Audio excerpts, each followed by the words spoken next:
I tried my best to keep working, doing more stories to tell the truth and what was going on in Gaza.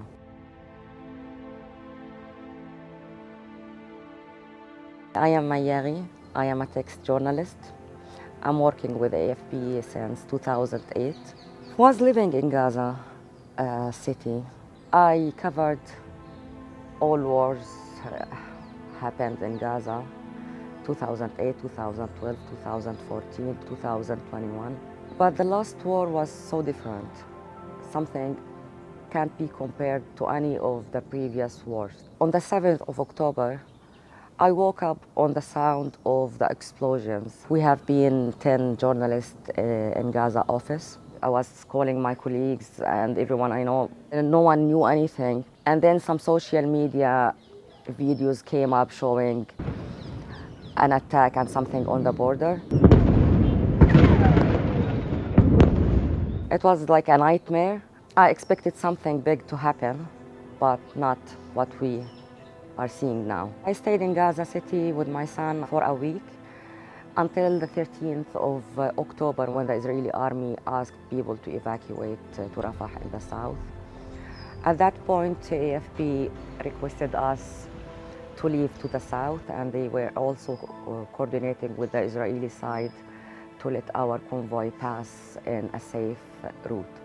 I was staying with my son and also with my sister-in-law and 2 nieces and 1 nephew. We were all living in our colleague's apartment. Around 50 persons were all living all together in very small apartment. The circumstances was catastrophe, like no water, no food, no electricity, no telecommunication. We were disconnected from the world. I was doing my best to make the balance between my responsibility as a journalist and my responsibility as a mother. I felt guilty, but I also felt like I have a duty and responsibility to keep working. And we had a message from Gaza. I was working and I kept reporting on different stories. Death were everywhere. I covered a lot of stories in hospitals, schools. I've seen family members losing their beloved people, injuries, victims, children, babies, pregnant women. So many things I had never seen in the previous wars. I have so many flashbacks from people who I met who were killed, for example. One of them is Dunya Abu Mhaysin. She lost her legs in a bombing during the war. 1 month later, she was killed by an Israeli airstrike inside a Nasser hospital in Khan Yunis. She finds strength to keep herself positive. She wanted to be a doctor.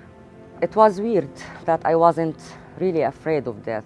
I was really scared of losing somebody I love or I care about, but not of being killed. AFP's plan was to evacuate all of us, but there was an Israeli rejection for us to leave, so it took a long time.